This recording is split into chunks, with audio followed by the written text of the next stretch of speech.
kahit hindi mo abunuhan. Yan o, gaganda o. Nasa ano kasi tayo, highland, bundok na kasi to.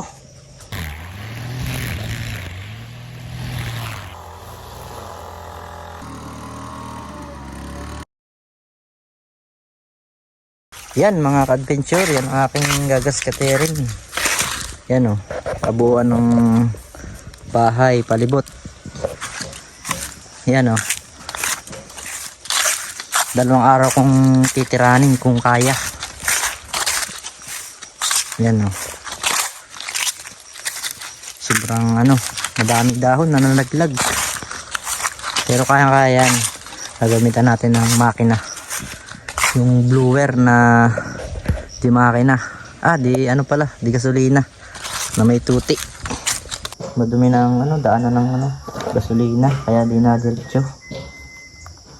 Ayan, pero nalinis ko na.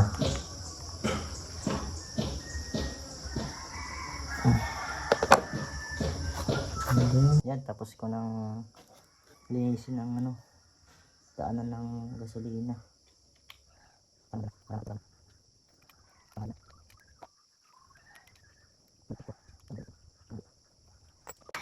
Tapos ko nang ayusin. Yan, maglalagay tayo ngayon ng taisik.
Guys, nadali tayo. Natalsikan ng bato ang paa ko. Hindi ko napansin, may bato. Ayan o. Yari agad. Injury o. Oh. Bukol. Yan na nga ba sinasabi ko. Kailangan natin ng ano, pang cover sa paa para hindi na maulit. Nalimutan ko maglagay. Yari tuloy. Ito na lang sa ako.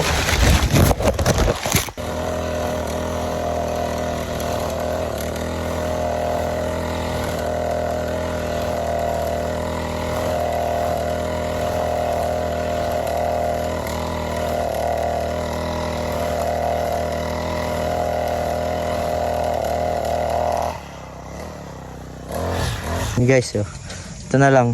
Itong portion na lang ito. Ito mga na-grass cutter ko na eh. Yan, kaya ibang kulay. Daming damo. Yan. Blower ko yan bukas. Hanggang tanghali. Siguro hanggang hapon. Ganda talaga dito ng halaman sa bukal. Yan o guys oh. Yan o, sobrang lamig kasi dito. Ayan o. Tsaka ang tataba oh. Kahit hindi mo abunuhan. Yan o, gaganda o. Ganyan kaganda dito ang maghalaman. Kaya ang dami ditong magugulay. Dito sa barangay Ilayang Bukal. Sagana sa ano. Sa ani, bahay ganito kagandang ano, klema. Kasi nasa klema din yun eh. Nasa ano kasi tayo, highland. Bundok na kasi to. Laging malamig. Ayan o, ganda o. Sobrang taba. Halaman. Kaya swerte pag mapapatira kayo dito sa Ilayang Bukal oh. Napaka peaceful, napaka ginhawa. Kahit alauna, alas 12 ng tanghali eh, malamig ang ano dito. Malamig ang ang ano, pakiramdam. Kasi nasa taas eh. Ayan. Ito pala amin ng bahay. Ganda.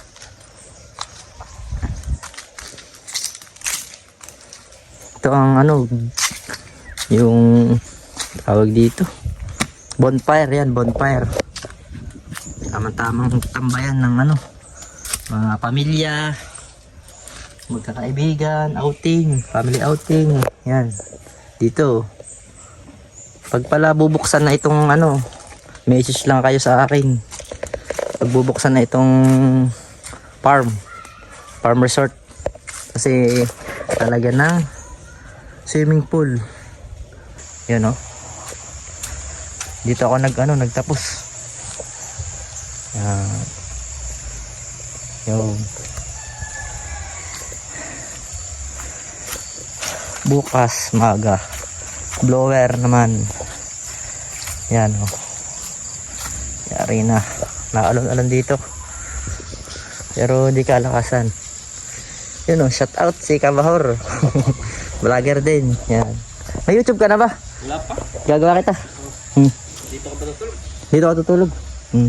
Yan, ano din, vlogger din siya. Si Kabahor. Sa Facebook. Gagawa natin ng account sa YouTube.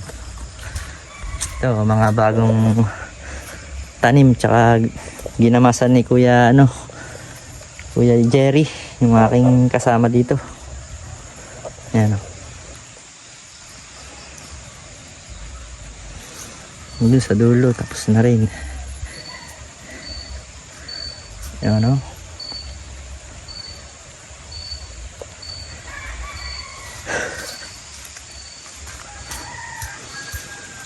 Mga matagal-tagal din itong i-blower. Siguro ano rin, 7 oras din. Pagka-blower, walis. Yan o, ito yung libot ng bahay, tapos na. Yan. Ito ay isang araw ko na titirahanin to. Doon ng ito ang malago. Yan o, yung dati kong tinaniman ng repolyo, tsaka mga sweet pepper at watsal. Kaya ko rin naman to ng maghapon, katagalan na pagagas katirin. Pero ito muna ang tinira ko, itong pinaka kalawakan ng bahay. Yan. Bukas abangan nyo, gagamitin ko naman yung blower naman. Yan, ito pakita ko sa inyo. Yeah. Yan guys, ang gagamitin ko bukas. Sana hindi maulan para hindi dikit ang damo. Kasi pag dikit, doble ang oras na magagawa. Sayang naman ang oras. Yan o, ito. Bukas makikita nyo sa akin kung paano ko i-operate. Siya ay dituti. 2 stroke. Yan o. Miss Duster. Hangin lang ang nabuga sa kanya. Kaya yung mga kaninang madadamo, ito ang maglilinis. Parang winawalis. Mas mabilis. Triple ang bilis kaysa gamitin tong walis. Yan. Pero kailangan din yan. Siyempre. Manual at saka aeromatic. Yan guys. Abangan nyo bukas. Hanggang dito na lang.